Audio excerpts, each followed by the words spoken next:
Bienvenidos, estás escuchando Tardes de Café, así que ponte cómodo para disfrutar el 11º episodio. Yo soy Óscar Ajuria y seguiremos descifrando cómo tener un envejecimiento sano y activo. En esta ocasión platicaremos sobre alimentos, sustancias bioactivas que contribuyen a la función cognitiva. Pero antes, ¿cómo estás, Jair? Muy bien, hola Oscar, feliz de que llegamos a 11 episodios y seguimos desenredando la maraña que ocurre durante el envejecimiento y creo que hoy el tema llega al cerebro, a las funciones cognitivas y tenemos una invitada de lujo, así que por favor hazme el favor de presentar a la invitada de este 11º episodio. Exactamente, Jair. Y en este 11º episodio nos acompaña la doctora Claudia Miñaga Hernández. Claudia es licenciada en nutrición por la Universidad Autónoma Metropolitana, plantel Xochimilco, maestra en nutrición clínica por el Instituto Nacional de Salud Pública, educadora en diabetes, consultora independiente, es investigadora y docente en diferentes universidades a nivel de licenciatura y maestría, y actualmente se desempeña como coordinadora médica de la Unidad de Soporte Nutricional en el Instituto Nacional de Neurología y Neurocirugía Manuel Velasco Suárez. Te damos la bienvenida, es un honor y un gusto enorme que nos acompañes en este espacio, Claudia. Muchas gracias a ustedes, es un honor para mí estar entre gente tan entusiasta como ustedes. Muchas gracias. Pues cuéntanos, a ver, danos el panorama. ¿Qué pasa con el cerebro cuando envejecemos? Creo que la pregunta es fantástica por sí misma, pero cuéntanos. Bueno, a grosso modo voy a tratar de hablar un poquitito muy rápido, dado la gama, ¿no?, tan amplia que existe en nuestro cerebro desde el punto de vista nutricional, porque nos afecta. El cerebro empieza a perder relativamente funciones. Digo relativamente porque se ha visto que si lo ejercemos no se pierde. Entonces el cerebro a los 30 años empieza a ejercer, a disminuir la masa, la sustancia gris, la sustancia blanca y todas estas conexiones, ¿no?, neuronales. Pero se ha visto que si ejercemos el cerebro va a seguir funcionando hasta que acabemos. ¿Cuál es el problema, no? El problema es que actualmente estamos a nivel mundial, ¿no? Se ha estimado que tenemos alteraciones, una carga de enfermedades mentales muy importantes, porque se está generando enfermedades que nos llevan a discapacidad o que vivimos con años vividos con discapacidad.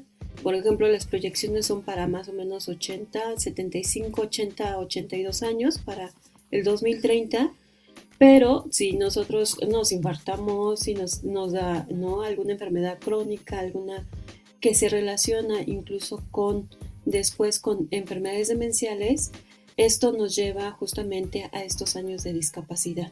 En el 2019 se proyectó, o se publicó, mejor dicho, unas estadísticas por ahí, en donde el Alzheimer, por ejemplo, estaba en el lugar 11º, o sea, no figuraba en los primeros 10 de alteraciones y de discapacidad ni nada. Y para 2019, eso fue en el 2009, en el 2019, hoy estamos en el lugar 8. Esto nos habla de que ha avanzado 3 lugares, no hacia abajo, sino hacia arriba, que ya figura en los primeros 10 y que está teniendo un impacto relacionado con la nutrición. Y esto es muy serio justamente porque muchas de estas proyecciones que han hecho se han vinculado con los factores nutricionales que estamos teniendo hoy en día y que están a su vez, o sea, generando pues esta carga de enfermedad muy importante. Por ejemplo, la demencia se consideraba antes como tal, demencia hoy se considera como un trastorno, ¿no?, mayor, de deterioro cognitivo mayor, y hoy pues obvio se confunden muchos conceptos, pero se ligan mucho con la nutrición, y esto es un poco de llamar la atención porque estamos justamente cayendo en un estado de deterioro cognitivo, de discapacidad y de mayor recursos para la atención a la salud, pero también estamos sufriendo por el otro lado una abandono social para nuestros adultos mayores, que eso es muy triste. Wow, sí. Yo te quería solo recapitular algunas de las razones por las que iniciamos este podcast, y es que efectivamente vimos que se estaba invirtiendo en la pirámide poblacional. Íbamos a tener cada vez, iban a aparecer estas enfermedades asociadas con el envejecimiento, no solo a nivel del cerebro, como dices, Parkinson, Alzheimer, sino también diabetes, cáncer, que aunque aparecen en edades más tempranas, cuando hay envejecimiento, esto parece ser un detonante para que aparezcan en mayor cantidad.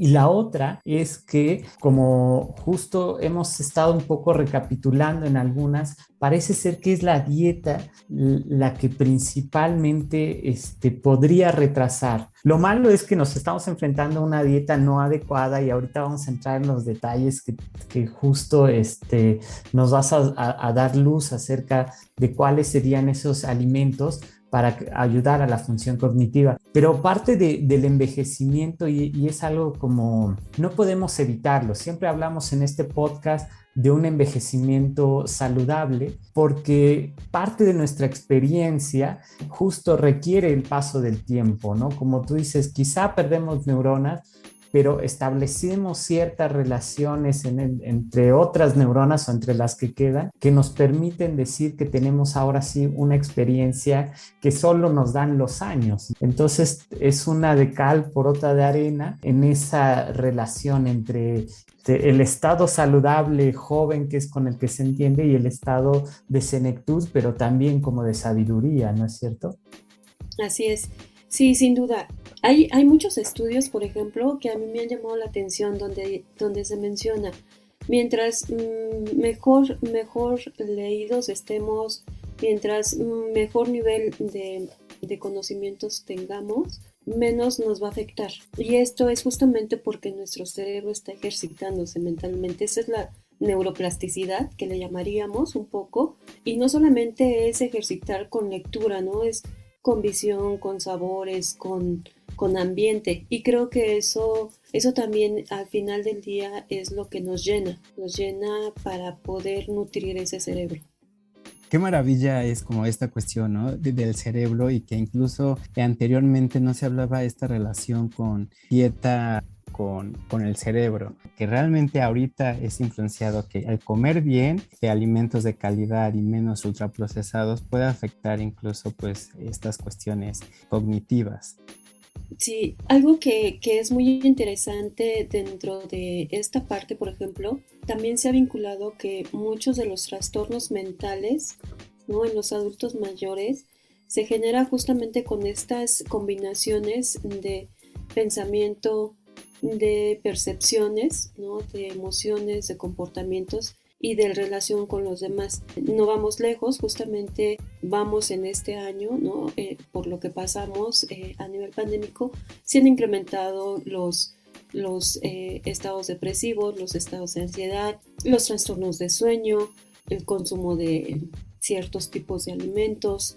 Y esto justamente es por toda esta combinación de diferentes situaciones en las que vivimos y que nos lleva justamente a trastornos de deterioro y que pueden ser con desenlaces muy fatales, ¿no? Que creo que es algo que también tendríamos que estar cuidando y de verdad, insisto, no solamente desde el punto de vista de nutrición, sino todo en su conjunto.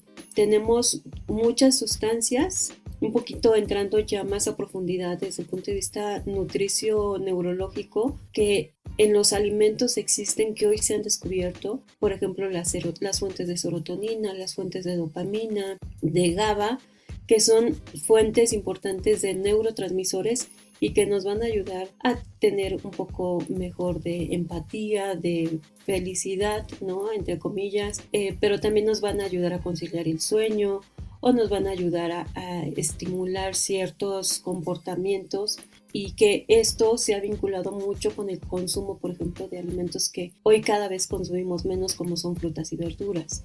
O también se ha satanizado este tipo de alimentos como altamente energéticos, como bien mencionas. El chocolate, por ejemplo, no consumas chocolate porque ya es muy calórico y entonces eso no nos ayuda. O alimentos como el café, ¿no?, que te quita el sueño y que te da gastritis y cosas de ese estilo, que se ha visto que también podrían ayudarnos en cierta medida y que hoy están en estudio. O estamos consumiendo muchísimos alimentos que no se ha visto realmente y que por un estudio que salió por ahí con cinco participantes, hoy consumimos a pasto, como por ejemplo los omegas, que se ha visto que son útiles, pero no se ha visto a veces beneficio en ciertas enfermedades. Puedo preguntar cuáles son los rasgos que tú ves en una persona adulta que digas, sabes que esto sugiere un deterioro cognitivo. ¿Cómo es los rasgos que tú estudias en estas personas? Y sobre eso, ¿cómo qué podrías hacer? O sea, ¿cuál es el enfoque, digamos, terapéutico o preventivo que tú planteas en esta etapa, digamos, de la vida, en este rango de edad? Ok. Mira, hay varios quiz, por decirlo así, en donde nosotros podemos evaluar justamente el deterioro cognitivo de las personas. Yo no los aplico en forma directa, por ejemplo en el hospital. A nosotros normalmente nos hacen las interconsultas para cuando ya los identifican. ¿Quién los hace? Los hacen los psiquiatras y los hacen los psicólogos, que son los especialistas en hacer este tipo de cuestionarios, pero los conocemos. Entonces, cuando nosotros subimos a valorar a nuestros pacientes, vemos justamente estados de ausencia, vemos la pérdida de estas esferas de tiempo, lugar y espacio. Hacemos preguntas, ¿no? Como un poco aisladas, no para confirmar, sino para saber más bien cómo vamos a hacer esa intervención o hasta qué etapa está avanzada. Normalmente estas enfermedades tienen una preclínica de aproximadamente 5 o 10 años, así como la prediabetes, que sabemos que no existe como tal prediabetes, ¿no? La resistencia a la insulina y estas cosas. En los deterioros cognitivos hay una curva en algunos estudios que es muy bonita, por cierto, donde se ven ciertos componentes. Por ejemplo, están los betamiloides, la proteína tau y ya como tal la sintomatología, que son sustancias que están conectadas justamente con estas deterioro cognitivo. Y entonces se ve cómo en la preclínica van incrementando a la par conforme a las manifestaciones. Entonces, cuando a nosotros nos llega, eso quiere decir que ya el paciente en forma preclínica ya tuvo olvido de llaves o ya tuvo recolección de alguna cosa. Tuvimos, por ejemplo, o ya recolectó, por ejemplo, cepillos de dientes, ¿no? El último caso me pasó, encontraron que tenía en sus cajones más de 40 cepillos de dientes y decían, no entendemos por qué ha recolectado tanto. Entonces empezamos a observar manifestaciones de olvido o notas y dispersión de no recordar quiénes son, no recordar ciertos momentos o tener muy claros algunos otros. Eso es lo que notamos. Notamos la mirada a veces un tanto perdida. Desde el punto de vista de alimentación, no recuerdan si tú quisieras hacer un recordatorio de 24 horas o qué comió en la mañana, ni siquiera 24 horas, qué comió hace algunas horas, no lo recuerdan. Vemos desalineo mucho en las personas, es decir, se olvidan de sí mismas. Y eso nos está hablando justamente de este deterioro. Y también influye sin duda mucho la red de apoyo con la que tengan, porque si viven solos es mucho más notorio que si viven acompañados con alguien, que es algo también que hoy cada día vemos más frecuente, ¿no? Esa parte de abandono social.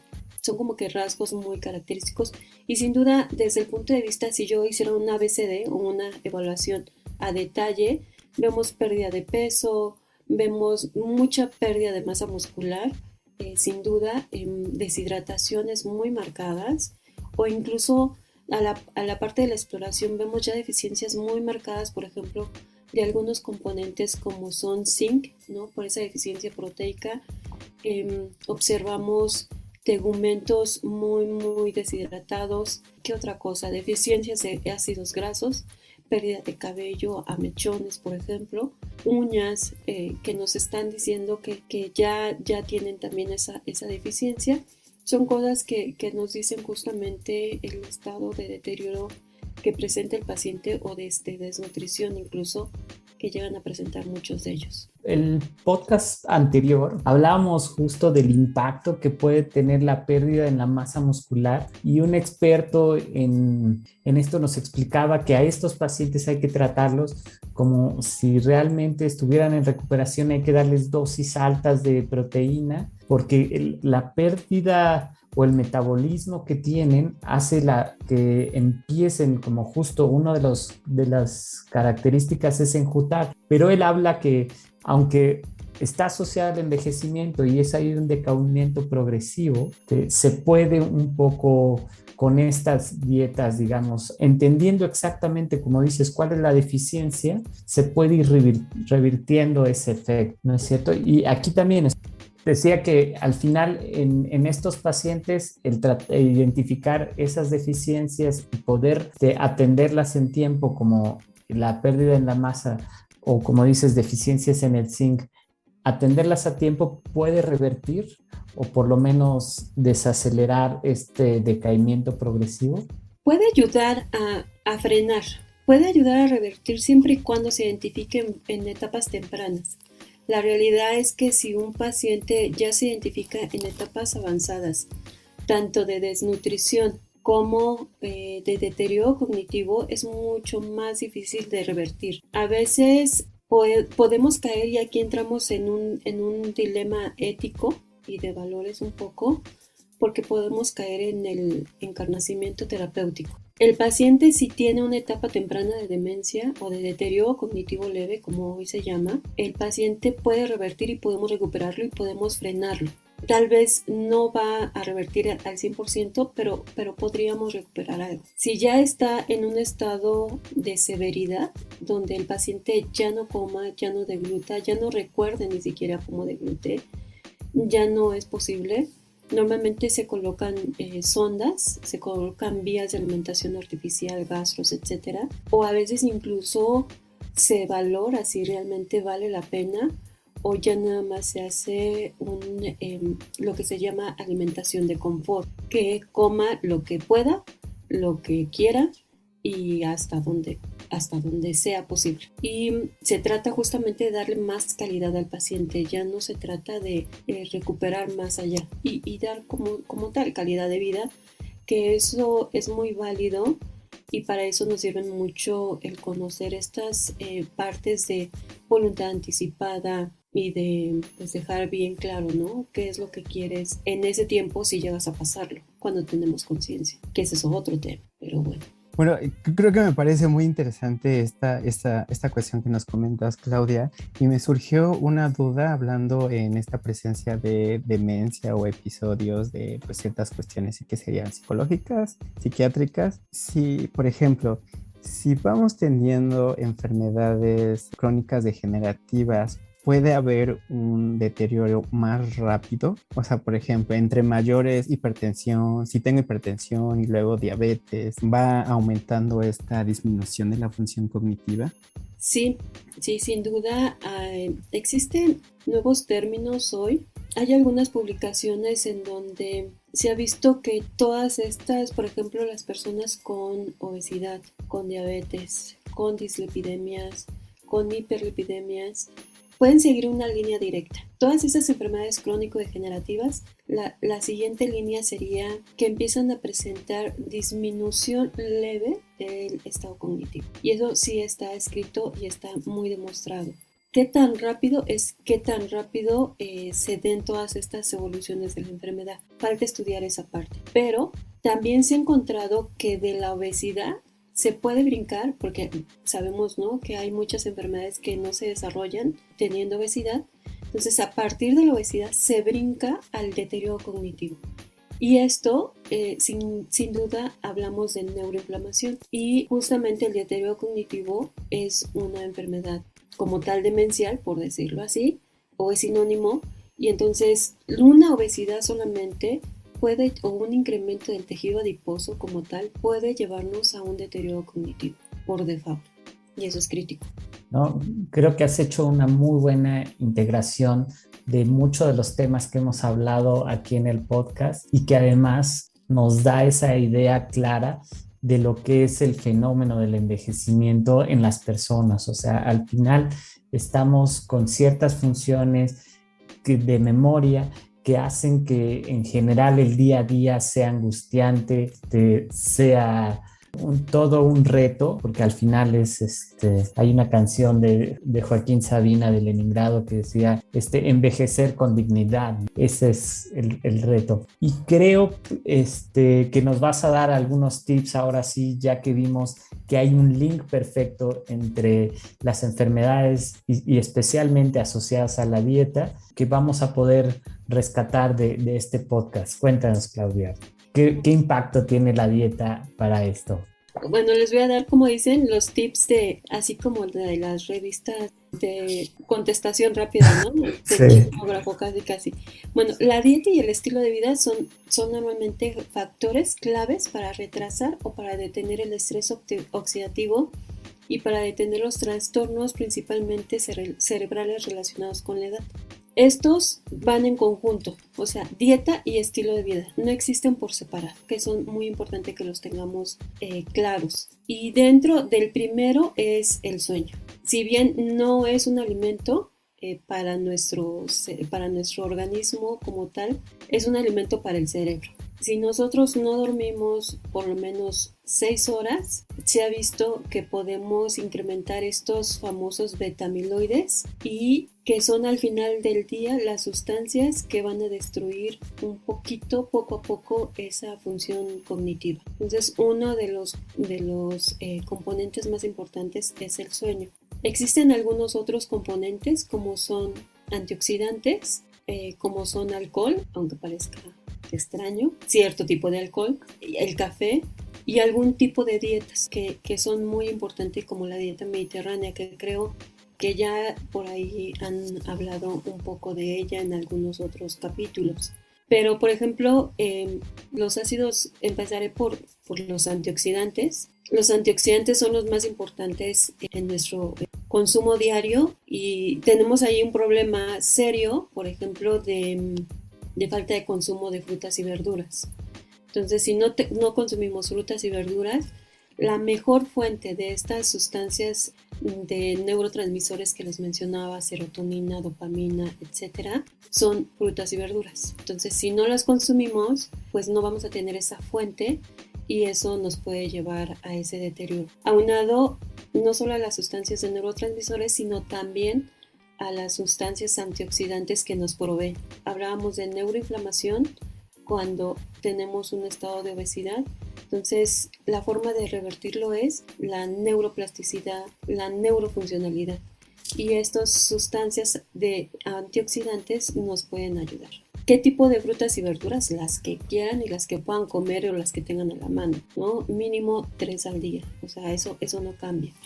Existen otras sustancias que son importantes, por ejemplo, que están vinculadas con deficiencias a nivel como tal de ciertas estructuras, como son la vitamina D, que hoy se estudia muchísimo más en otras enfermedades. Recordar que tenemos en México un problema endémico de deficiencia de vitamina D y que también puede contribuir a generar mejores funciones, no solo desde el punto de vista de salud ósea y todas estas cosas que se han estudiado. Actúa a nivel de la sinapsis, a nivel de la plasticidad, de la diferenciación neuronal, de la neurogénesis, es decir, generar nuevas conexiones, de la sobrevida de la neurona, de la conexión entre los neurotransmisores. O sea, la vitamina D es una vitamina vital para el cerebro y pues basta salirnos al sol, ¿no? Bueno, cuando haya sol, obviamente, pero salirnos al sol o suplementarnos si encontramos un déficit. Sobre todo en adultos mayores, pues cada vez también se ve mucho más marcada. Tenemos algunos otros nutrimentos y antioxidantes, mejor dicho, micronutrimentos o vitaminas, como son la vitamina C, por ejemplo. El alto consumo de tabaco o el estilo de vida que tenemos en un ambiente tan contaminado nos obliga a veces a tener un consumo extra de esa vitamina. ¿Dónde la encontramos? Pues en de nuevo, frutas y verduras con cítricas. Cada temporada del año tenemos todavía frutas cítricas, entonces es consumir una buena cantidad para evitar pues ese déficit. Personas que consumen tabaco se requiere una dosis doble de vitamina C, y esto también se ve reflejado en la neurotoxicidad, ¿no? A nivel cerebral. En cuanto a sustancias bioactivas, existen muchas sustancias bioactivas que no tienen requerimientos, ¿no? Por eso son justamente sustancias bioactivas, y que se llaman amigos frutos del cerebro, muchos de ellos, como son el vino, el cacao, por ejemplo, la canela, algunos flavonoides. Muchos de estos componentes como tal tienen flavonoides, y el café, ¿no? Por supuesto, haciendo honor al título de este podcast.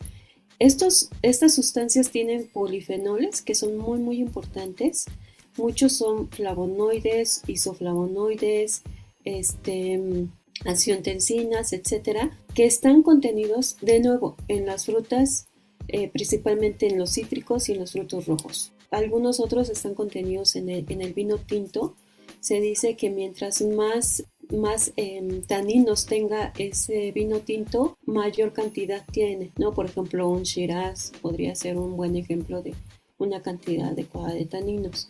Pero también lo podemos encontrar a la par con los tés. Si ustedes observan un poco la parte epidemiológica y cuánto sobrevive, por ejemplo, los japoneses, pues consumen una cantidad de té impresionante, a diferencia de los mexicanos, que creemos que solamente consumimos té cuando pues, nos duele el estómago o nos sentimos mal, ¿no? Para algo. Pero si vemos otras culturas, el consumo de té sí es muy alto, a diferencia de México, y vemos ese intercambio de niveles que tiene la pirámide epidemiológica. Y otro que es muy, muy importante es el cacao, ¿no? El cacao y el café contienen justamente estos polifenoles que son muy importantes a nivel cerebral, justamente porque nos ayudan justamente, se ha visto que no solamente disminuyen la glucotoxicidad, también sirven como antioxidantes, y nos sirven también como algunos, incluso como la canela o como los tés que les mencionaba. Se han hecho estudios que pueden contribuir a disminuir la resistencia a la insulina inducida por la dieta. Entonces esto es muy importante porque puede servirnos justamente para proteger a ese cerebro. Entonces, si observamos, pues tenemos una variedad muy rica en cafés aquí en México, ¿no? Desde chapanecos, veracruzanos, oaxaqueños, que nos pueden dar un poco esa variedad. Tenemos una variedad de vinos, ¿no? De Baja California, que son deliciosas en Querétaro, y de cacao ni se diga, tenemos producción importante, pero que no se consume aquí en México. El problema del consumo del cacao es que se consume con azúcar o se consume pues el chocolate vegetal, y ese es un problema. No estamos acostumbrados a consumir el cacao en grano. Hoy esto de los alimentos funcionales mucho nos han servido para poder explotarlos desde el punto de vista nutricional y utilizarlo como los famosos nips, ¿no? De cacao, combinados con yogur, combinados con cereal, que puede ser una opción de agregar ese plus de sabor a las preparaciones que tenemos con nuestros pacientes. O en atoles, ¿no? Para nuestros adultos mayores que luego piden muchos atoles, pero que sea cacao puro, ¿no? De preferencia que no tenga azúcares. Está súper interesante esta cuestión porque al final siempre estábamos buscando, bueno, México pues sí, independientemente ha sido globalizado con todas estas industrias alimentarias, y poco a poco hemos olvidado nuestras raíces, ¿no? O la alimentación alimentaria, incluso pues hemos dejado de consumir, no todos, pero los frijoles, por ejemplo, ¿no? Que tiene buenas fuentes de propiedades benéficas para el cuerpo, pero el cacao es parte de la cultura mexicana y que ni siquiera entonces sí hay que hacer hincapié en regresar a nuestras tradiciones y regresar a esta dieta tradicional mexicana. Sí, yo creo que somos un país, estoy segurísima que somos un país rico en frutas, rico en verduras, rico en sustancias como tal bioactivas, ¿no? Café, cacao, vino, no tenemos esa cultura, y el vino me lleva un poco a la dieta mediterránea. Justamente, la dieta mediterránea sí ha demostrado y rompe algunos estudios, el estudio de Predimed, que seguramente ya por ahí han mencionado, rompe con ese esquema de consume solamente tanto porcentaje de grasas que mencionaba, tanto porcentaje de grasas poliinsaturadas.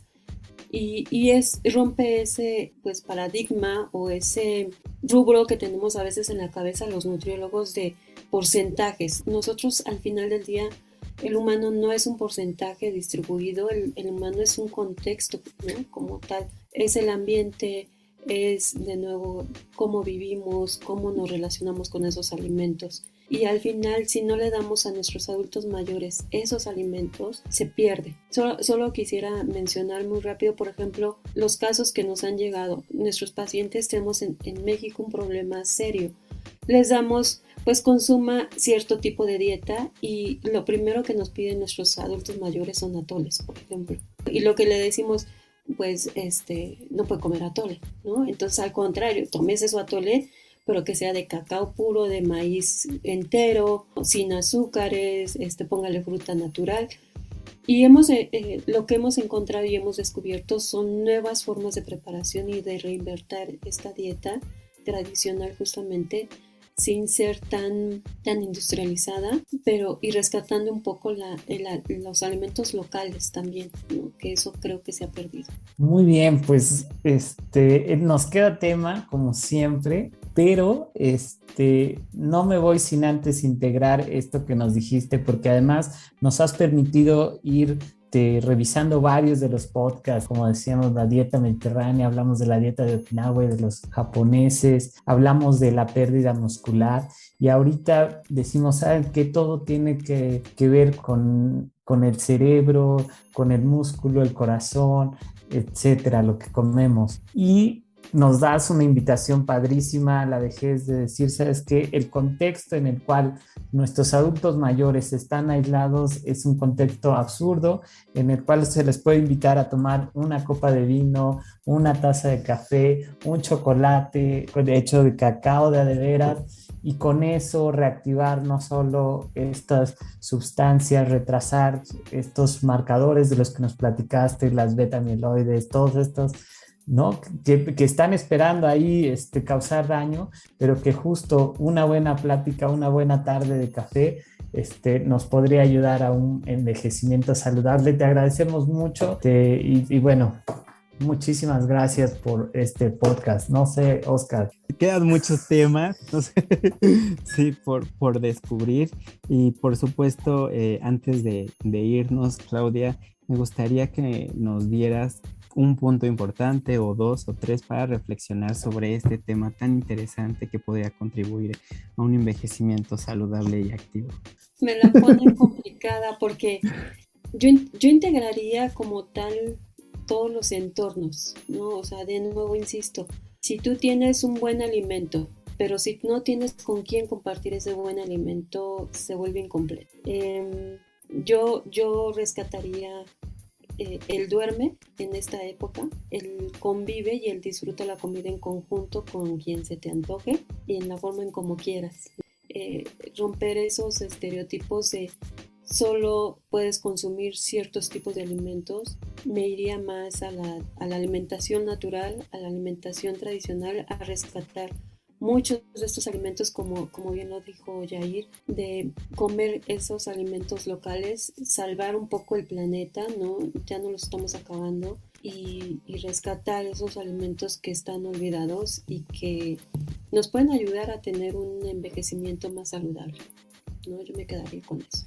Perfecto, Claudia. Y para finalizar este episodio, ¿en dónde pueden encontrar los escuchas? Bueno, yo me encuentro en el Instituto de Neurología, de lunes a viernes, a veces sábado y domingo, ¿no? Estamos por ahí, en la unidad de soporte nutricional y pues en mi consultorio, ¿no? Estoy en Tiguatlán 42, ahí con gusto me pueden encontrar. Muchas gracias por acompañarnos. Nos vemos en el siguiente episodio del podcast Tardes de Café para seguir descubriendo cómo podemos tener un envejecimiento saludable.